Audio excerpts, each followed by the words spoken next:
सभी को नमस्कार। पिंकी हिंदी पाठशाला में आप सबका स्वागत है। आज का जो हमारा टॉपिक है वो रहेगा हमारा संधि सामान्य नियम। संधि आज हम एक क्लास में पूरा करेंगे। संधि का जो टॉपिक है उसको देखेंगे। जो संधि है हमारी वो होती है दो वर्णों के मेल से क्या है हमारी संधि बनती है।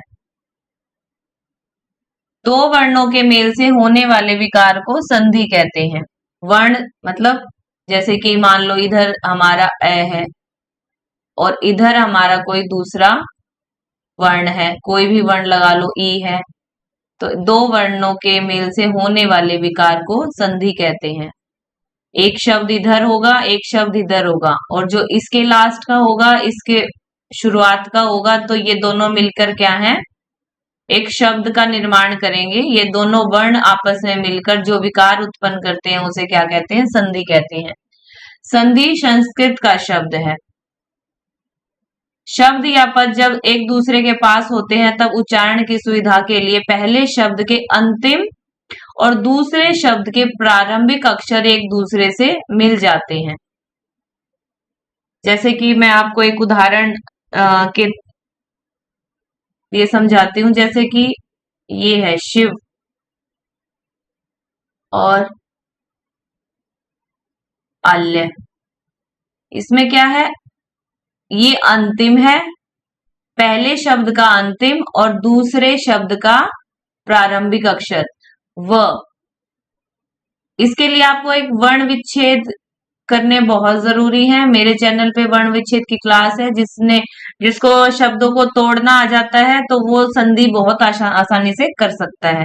तो व से अ निकला, इधर से आ, तो अब ये अंत का ये अ है और ये आ है, तो ये दोनों मिलकर क्या बनाएंगे, आ बनाएंगे। ठीक है। शिवालय, आ की जगह आ की मात्रा हो जाएगी और क्या लिखा जाएगा, शिवालय।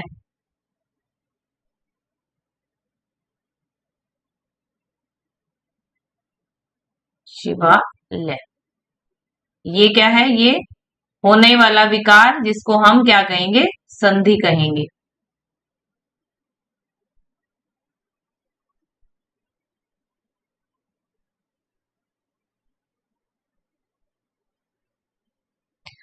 आगे है हमारा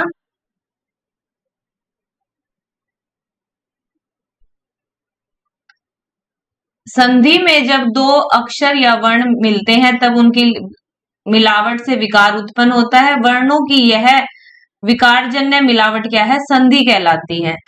इस मिलावट को समझकर वर्णों को अलग करते हुए पदों को अलग अलग कर देना क्या कहलाता है, संधि विच्छेद कहलाता है। संधि के भेद कौन कौन से हैं उनकी बात करते हैं हम।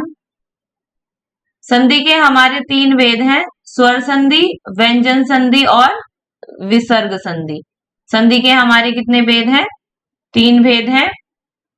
सबसे पहले है स्वर संधि, व्यंजन संधि और विसर्ग संधि। अब बात करते हैं सबसे पहले स्वर संधि के को लेकर। स्वर संधि क्या है, दो स्वर जब आपस में मेल करते हैं तो उनसे जो विकार उत्पन्न होता है, उनका रूप परिवर्तन होता है, तो उसको क्या कहते हैं, स्वर संधि। स्वर आपको पता है हमारे कुल 11 स्वर हैं। ए आ ई ई उ ऊ री, ए आई ओ औ अंग, ए आई ओ औ, ये क्या है, हमारे 11 स्वर हैं। तो स्वर संधि क्या है कि दो स्वर जो आपस में मिलेंगे और उनका जो रूप परिवर्तन होगा उनको क्या बोलेंगे, स्वर संधि। अब बात करते हैं स्वर संधि के भी कितने हैं, 5 भेद हैं। दीर्घ स्वर संधि, गुण स्वर संधि, वृद्धि स्वर संधि, यण स्वर संधि और अयादि स्वर संधि।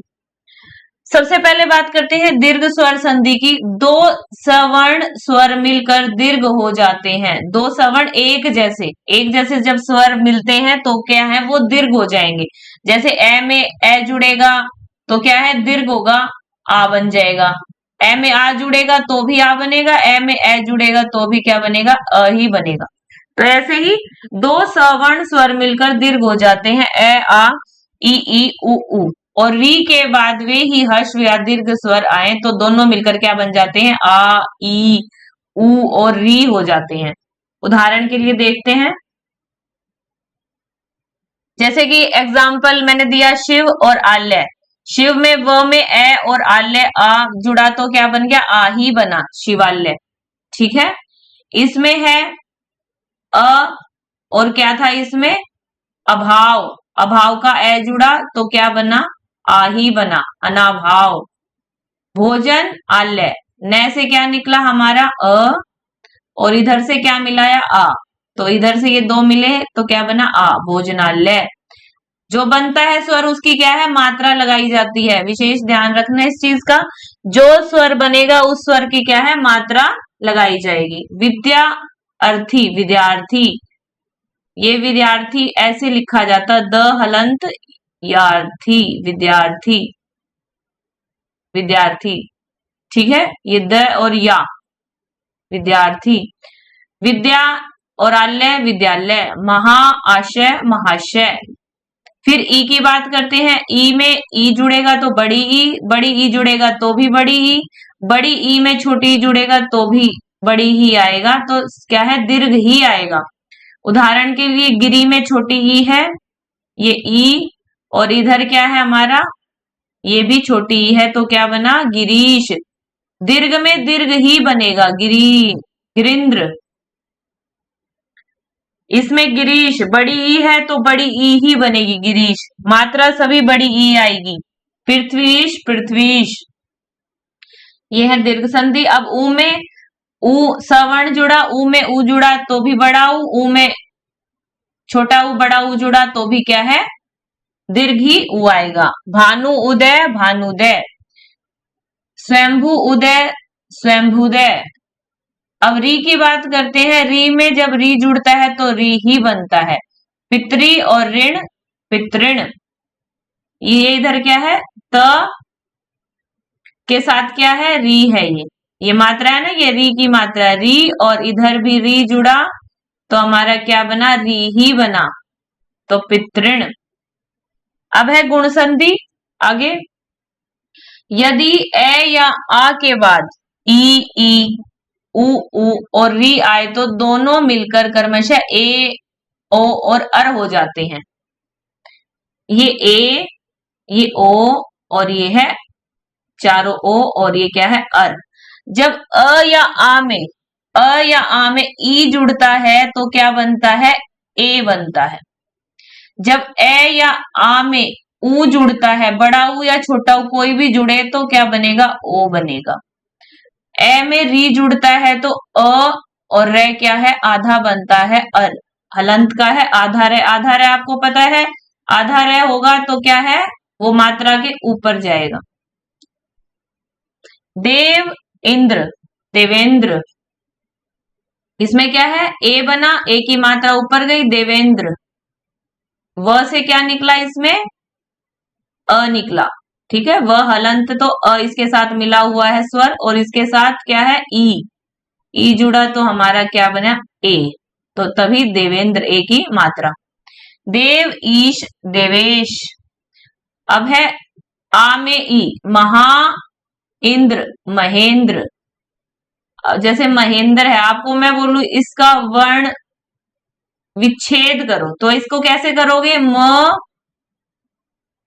अ ह हलंत, ए की न क्या है, हलंत, द और र। जो नीचे र होता है वो क्या होता है, पूरा होता है। इसमें द क्या है, अधूरा है, और ए क्या, र क्या है, इसमें अ के साथ पूरा है।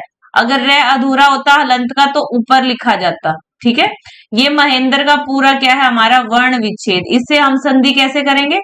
अब जैसे इसमें महेंद्र की हमेशा कही, इसमें अ, महा, महेंद्र है ना, तो ए बना ना, आ और इधर आ और ई मिलके क्या बना है, ए बना है, महेंद्र, ए की हमारी यहां मात्रा लग गई। फिर है ओ, आ या ऊ, पीछे अगर ऊ आता है, आगे ए या आ है तो पीछे ऊ आता है तो क्या बनेगा, हमारा ओ बनेगा। गंगा, आ, और इधर उर्मी, ऊ मिला तो क्या है, गंगोर्मी, ओ की मात्रा, गंगोर्मी।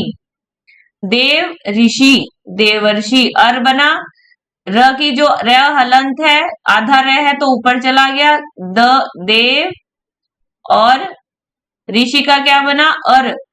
ए जो है वो वह के साथ चला गया, ठीक है, वह के साथ जाके पूरा हुआ वह, और र क्या है ऊपर चला, देवर्षि। महर्षि, महर्षि। ऐसे इसमें री क्या है, लोप होके ह के साथ ए कहां चला गया, ए और रे का देखो कैसे होगा, म। हाँ, अगर इसमें ए और री जुड़ के अर बना है तो आ हट गया, तो है तो हलंत बच गया ना, आधा है बच गया, क्योंकि इसमें से स्वर निकल गया हमारा। तो ये ए इसके साथ जुड़ के तो ये क्या बन जाएगा, पूरा है। ठीक है, फिर री तो हमारा खत्म होगा, मेहर हमने शी लगाना है और ऊपर है महर्षि। ठीक है, आगे बात करते हैं वृद्धि स्वर संधि की। वृद्धि स्वर संधि में क्या बनेगा, आई बनेगा और औ बनेगा। आगे क्या है, ए और आ ही रहेगा स्वर। पीछे जब ए जुड़ेगा, आई जुड़ेगा तो क्या है, वृद्धि ही होगी, आई ही बनेगा। ऐसे ही अ या आ में ओ या औ जुड़ेगा तो क्या है, वृद्धि ही होगी, औ ही बनेगा। ये दो मात्रा अगर आपको दिखती है एग्जाम में, आई की या औ की, तो ये क्या हमारी वृद्धि संधि की पहचान है, आई या उ। और जिसमें ऊपर रे दिखेगा वो क्या है, अधिकतर हमारी कौन सी संधि होती है, हमारी गुण संधि होती है। ये एग्जाम की थोड़ी सी ट्रिक है जो आपको पता होनी चाहिए। तो ऐसे ही जैसे एक और एक में अकेक बना, कैसे, इधर कह क में अ निकला, ठीक है, कै हलन अ निकला, और इधर ए और ए मिलके क्या बनेंगे, आई बनेंगे। तो आई की मात्रा क्या है, ये वाली, तो क के ऊपर आई की मात्रा और क। ठीक है, अब है अ के साथ आई, सदा एव, सदैव। इसमें आ निकल गया, इधर ए, अ आ और ए मिलके क्या बना, आई, सदैव। ऐसे ही हमारा औ देखते हैं, परम औषध, परमोषध। इधर म से क्या निकला, अ निकला, और इधर औ की मात्रा तो हमारी क्या बन गया, औ ही बन गया। तो औ की मात्रा महोषध, महा ओजस्वी, महोजस्वी, महा औषध, महोषध। आगे हमारी यण संधि। यदि ई उ और री, इसमें हम ऐसे समझते हैं, ई के साथ ए या आ आता है तो हमारा क्या बनता है, य बनता है। ई के साथ उ और उ आता है तो हमारा यू बनता है। उ के साथ अगर ए आ आता है तो हमारा क्या बनता है, व बनता है। और औ आता है तो हमारा क्या बनता है, वह ही बनता है। तो इसका एग्जाम्पल देखो, यदि, इसमें से निकला द और ई, छोटी ई और अ, इसका जुड़ा तो क्या बना, य। यद्यपि कैसे लिखते हैं, य द हलंत य पी, ये है यद्यपि। फिर अगर इसको द और ये को मिला के ये वाला बनता है हमारा यद्यपि। ये द हलंत है, द अधूरा है, यद्यपि ये ठीक है, यद्यपि ऐसे लिखते हैं इसमें, इसलिए इसको यद्यपि ऐसे लिखा गया है।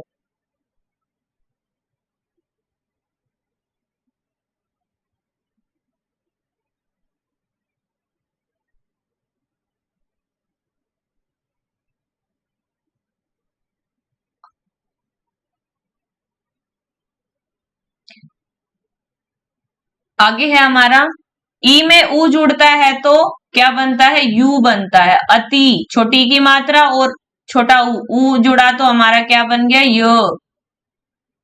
यू। ठीक है, अति, त से ई की मात्रा निकल गई, क्योंकि यू बना है तो त से ई की मात्रा निकल गई, त अधूरा रह गया। और ये क्या है, यू बना ना, अब उ की मात्रा, तर, अति उत्तम, अति उत्तम, अति उत्तम। अब है हमारा छोटा ऊ है तो छोटा ऊ ही आएगा, अगर बड़ा ऊ है तो बड़ा ऊ ही आएगा। इसलिए इसमें अति उत्तम में ये आया है और अति उषम में ये आएगा, क्योंकि बड़ा ऊ है तो बड़ा ऊ, छोटा है तो छोटा। अनु अय अन्वय, तो यह इसका ऊ और अ मिलके क्या बना, वह बना, अन्वय। मधु आलय मधवालय, गुरु ओदन गुरोदन, ठीक है, ओ की मात्रा और क्या है, रे ऊपर चला गया।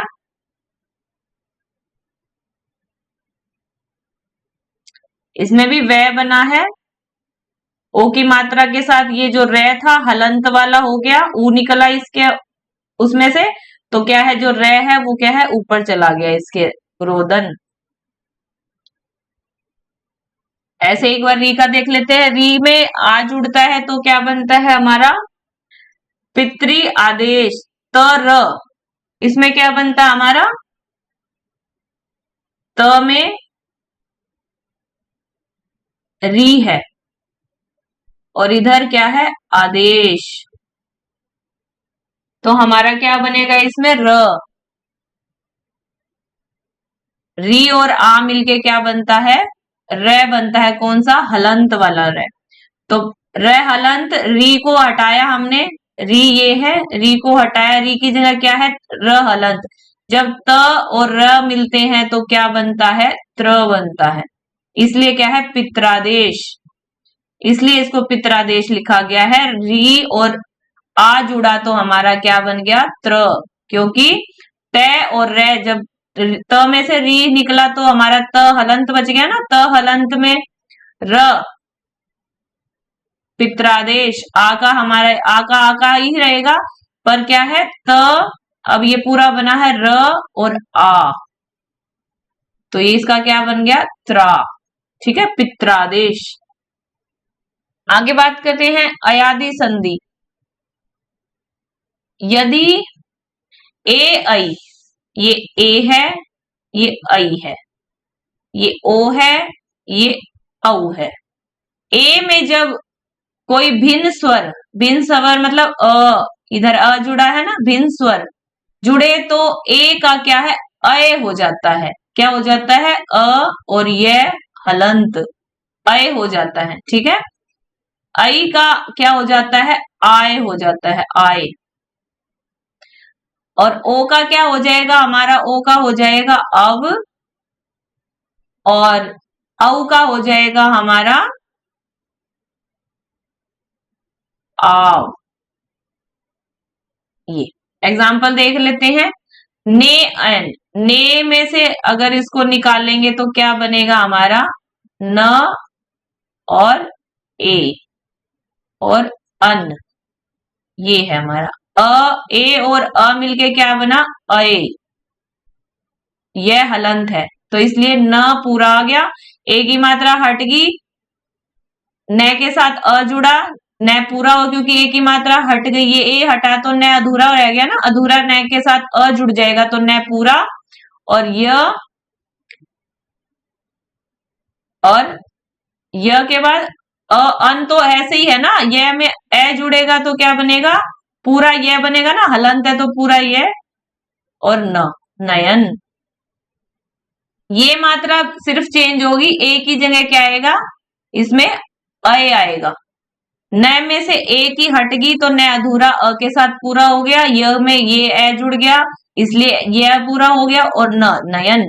अब न प्लस अक, नायक, इसमें ऐसे ही आई की मात्रा हटी और क्या लगा, आ, ना, और आ में य में हलंत है इसलिए अ जुड़ा, यक, नायक। ऐसे ही हमारा पो अन, पवन, ओ की मात्रा में, ओ की मात्रा हटी, अव निकला, पो से अ जुड़ा, प पूरा हुआ, व और हमारा न, पवन, ये भी हलंत है।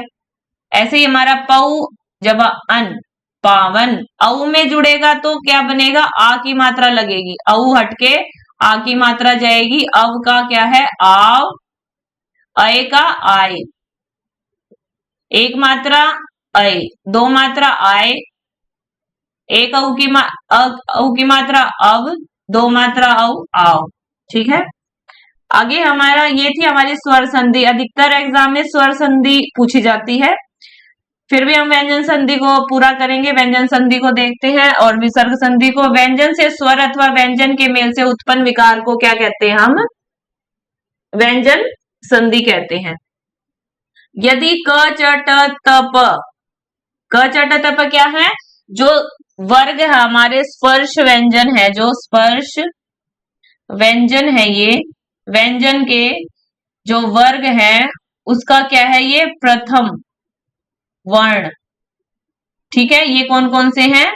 प्रथम ये क्या है? वर्ण है। क च ट त प के बाद किसी वर्ग का तीसरा या चौथा वर्ण आए। जैसे कि मैं एग्जांपल बता दूं, क, ख, ग, घ, ड। अब देखो, ये पहला हो गया।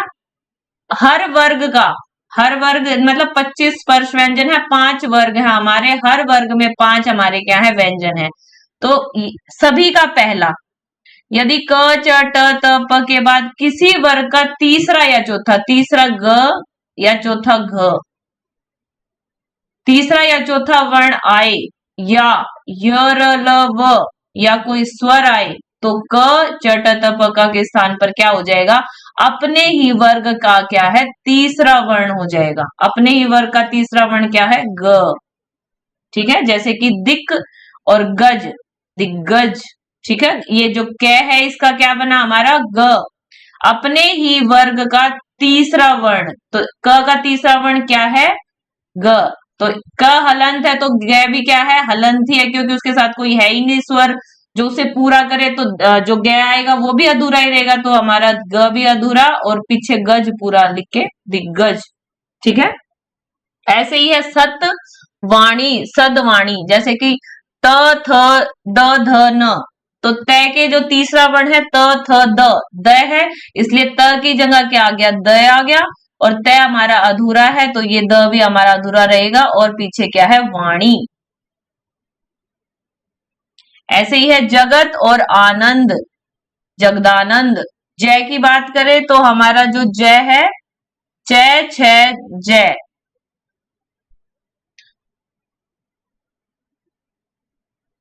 जगत त, ये है ना त, इसका क्या है? त का तीसरा वर्ण क्या आएगा? द। जब हम त थ द करते हैं, त थ द ध न, तो इसके वर्ग का तीसरा वर्ण क्या है? द। तो इसलिए जगत आनंद में त हटके क्या होगा? द बन जाएगा, जगदानंद। आगे दूसरा नियम है व्यंजन का। यदि वही पहला वर्ग का पहला वर्ण है, वही क च ट त प के बाद न या मैं, तय वर्ग और पै वर्ग का लास्ट में न और मैं अंतिम व्यंजन आए, तो क च ट त प अपने वर्ग के पंचम वर्ण में बदल जाते हैं। पंचम वर्ण कौन कौन से हैं? क ख घ ग ड़, च छ झ झ ञ, ट ठ ड ढ ण, त थ द ध न, प फ ब भ म। ये क्या है? हमारे पंचम वर्ण। ठीक है, जैसे कि वाक और मैं, क के जगह क्या आएगा हमारा? क्योंकि इसका पंचम वर्ण क्या है? र, वड़म्य। अप और मैं, अप मैं का क्या है? पै का लास्ट क्या है? म। पै का लास्ट क्या है? मैं, तो प की जगह क्या आएगा? मैं अधूरा इसलिए आधा है। अब मैं जगतनाथ, जगन्नाथ। ठीक है, उन्नति, उन्नति। तय का क्या है? तय थे ध ध न, तय का लास्ट क्या होगा? न, और न क्या है? अधूरा, तो अधूरा है तो न भी क्या है? हलंत रहेगा, तो न के साथ 2 बार जुड़ा, उ न ती, उन्नति। उम्मीद है आपको ये चीज समझ आ रही होगी। तीसरा नियम है, यदि म के बाद कोई स्पर्श व्यंजन वर्ण आए, म के बाद कोई भी 25 में से कोई भी स्पर्श व्यंजन वर्ण आए, तो मैं का अनुस्वार या बाद वाले वर्ण के वर्ग का पंचम वर्ण हो जाता है। मैं का अनुस्वार हो जाएगा, या बाद वाला जो वर्ण है उसका क्या है? पंचम हो जाएगा। मतलब बाद वाला वर्ण देखते हैं कैसे। अहंकार, जैसे मैं है तो अहंकार, ये है ना मैं, इसमें आ गया क का, ये जो लास्ट वाला है ना, इसमें लिख रखा है कि बाद वाले वर्ण के वर्ग का 5वां अक्षर, तो कै का 5वां अक्षर क्या है हमारा? अड़ खाली, ये वाला। तो अहंकार ऐसे लिखा जाएगा, किमचित किंचित, ठीक है, ऐसे।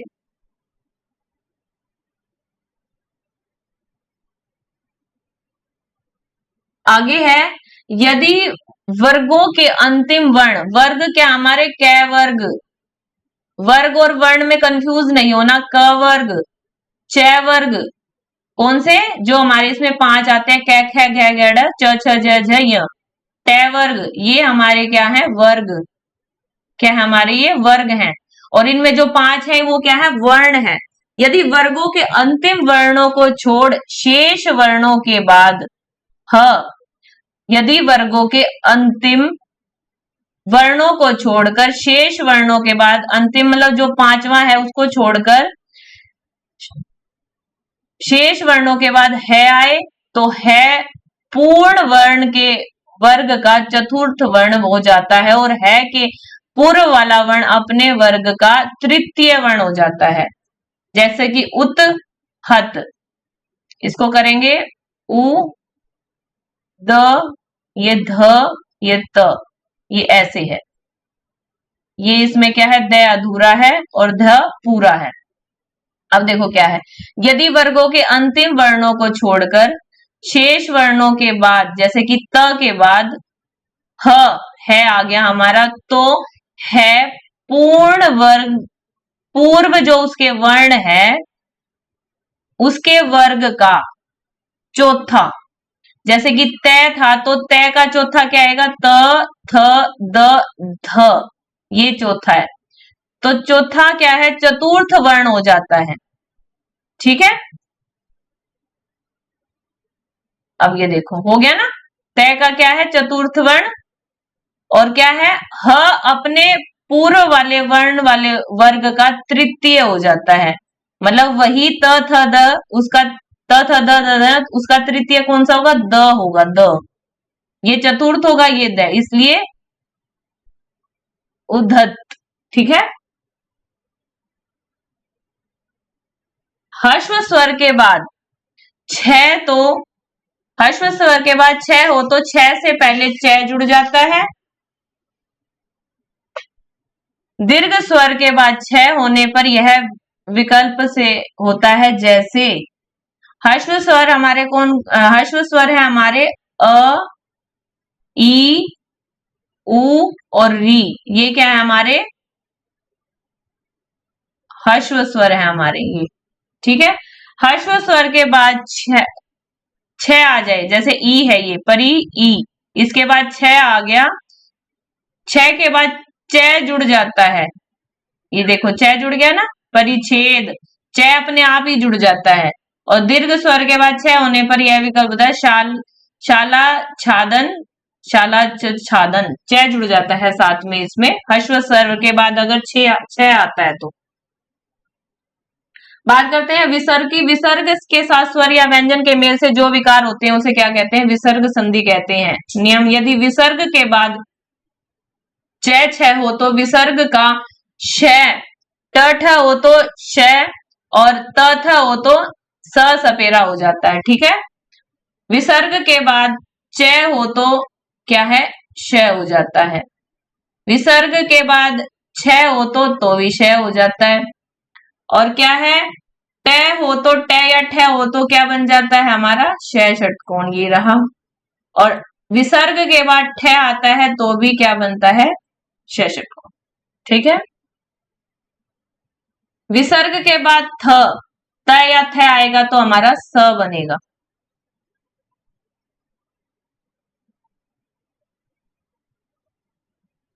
यदि विसर्ग से पहले इकार या उकार आए और विसर्ग के बाद का वर्ण क, ख, प, फ हो तो विसर्ग का श षटकोण हो जाता है।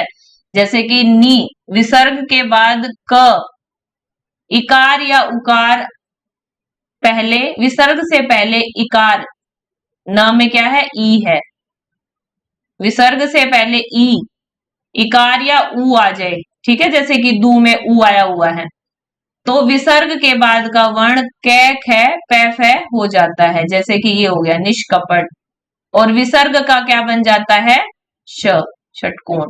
ठीक है। निष्कारण, निकारण निष्कारण, क्योंकि विसर्ग का क्या है, स षटकोण हो गया, वही क का कारण। ठीक है। ऐसे ही है, प्रातःकाल को एज इट इज लिखेंगे, पय पान को पय पानी लिखेंगे। यदि विसर्ग से पहले ए हो और परे क हो, त के साथ ए जुड़ा है इधर और इधर क है, तो कै ख पै फै में कोई वर्ण हो तो वो ज्यों का त्यों ही रहेगा।